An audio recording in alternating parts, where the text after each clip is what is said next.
Telugu Desam party అధికారంలోకి వచ్చిన తర్వాత ఈ 6 నెలల కాలంలో ఈ నియోజకవర్గానికి వాళ్ళు ఏం చేశారు అని అడిగితే ఇలా వైఎస్ఆర్ కాంగ్రెస్ పార్టీకి స్ట్రాంగ్గా ఉన్న లీడర్లు, పేద ప్రజల కోసం పనిచేసే లీడర్ల ఇంటి ముందు గుమ్మాలు కొట్టడం, వాళ్ళ పొలాలకి అడ్డంగా గోడలు కట్టడం, అలాగే వాళ్ళ మీద తప్పుడు కేసులు పెట్టి పోలీసులతో వాళ్ళని బెదిరించడం, ఇలాంటి నీతిమాలిన చర్యలు చేస్తున్నారే తప్ప వాళ్ళు ఇచ్చిన సూపర్ 6 కానీ లేదా మిగతా వాగ్దానాలు కానీ ఏవీ నెరవేర్చకుండా ఏ విధంగా ప్రజల్ని మోసం చేశారో ప్రజలందరికీ ఇప్పుడే అర్థమైపోయింది.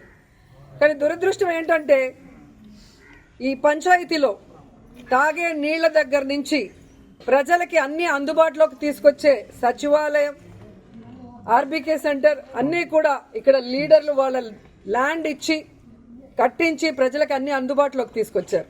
కానీ తెలుగుదేశం గతంలో 14 సంవత్సరాలు అధికారంలో ఉన్న చంద్రబాబు నాయుడు అప్పుడు ఏం చేయలేదు, ఇప్పుడు అధికారంలోకి వచ్చాక ఇప్పుడు కూడా ఏం చేయకుండా వాళ్ళు ఫెయిల్యూర్ అయిన విషయాన్ని కప్పిపుచ్చుకోవడానికి ఈ విధంగా కొంతమందిని టార్గెట్ చేసి వైఎస్ఆర్ కాంగ్రెస్ పార్టీ లీడర్ని వేధించడం, భయభ్రాంతులు చేయాలన్న ఆలోచనతో ముందుకు వెళ్తున్నారు. వాళ్ళు అర్థం చేసుకోవాల్సింది ఒక్కటే, మా నాయకుడు జగన్మోహన్ రెడ్డి గారు భయం అనేది ఆయన బ్లడ్లో లేదు. ఆయన వెనక పనిచేస్తున్న మేమందరం కూడా జగనన్న సైనికులుగా ముందుకు వెళ్తున్నాం. ఎవరికి భయపడే పరిస్థితి లేదు.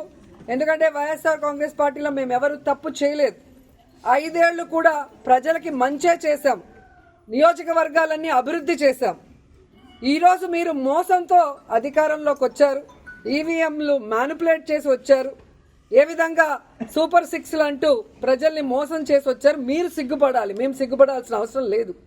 కానీ ఈరోజు టీడీపీ వాళ్ళని హెచ్చరిస్తున్నాం, ఇలాంటి పనికిమాలిన కార్యక్రమాలు మరొకసారి చేస్తే సహించేది లేదు.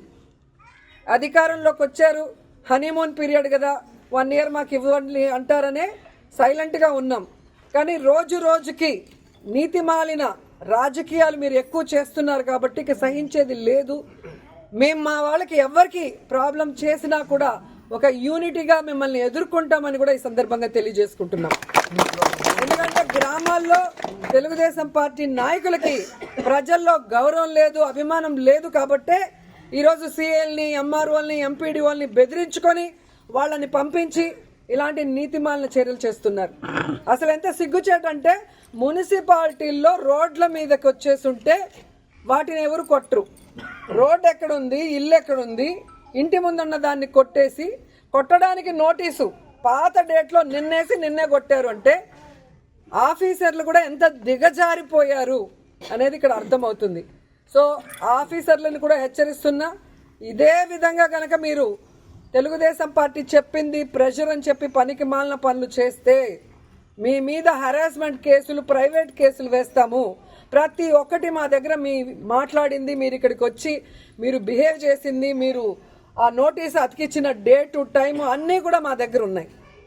సో ఈ ఊర్లో ఎవరికి ఏం ఇబ్బంది లేకుండా ఒక్క లీలారాం గణపతి శెట్టి ఇంటినే ఎందుకు కొట్టారో కోర్టులో మీరు చెప్పాల్సిన బాధ్యత ఉంది.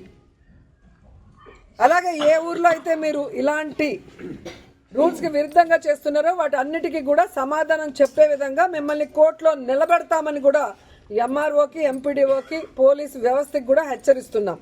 సో ఎవరు భయపడాల్సిన అవసరం లేదు. వైఎస్ఆర్ కాంగ్రెస్ పార్టీ లీడర్స్కి, కార్యకర్తలకి జగనన్న, మన జిల్లా అధ్యక్షుడు కరుణాకర్ రెడ్డి గారు, నియోజకవర్గం నుంచి నేను ఎప్పుడూ అందుబాటులో ఉంటాం. మీకోసం ఫైట్ చేయడానికి, ఎవరితో అయినా ఫైట్ చేయడానికి, ఎంత దూరం ఫైట్ చేయడానికన్నా కూడా మేము రెడీగా ఉన్నాం. మిమ్మల్ని కాపాడుకోవడానికి మేము ఎప్పుడు మీ వెన్నంటి ఉంటామని కూడా తెలియజేసుకుంటున్నాం.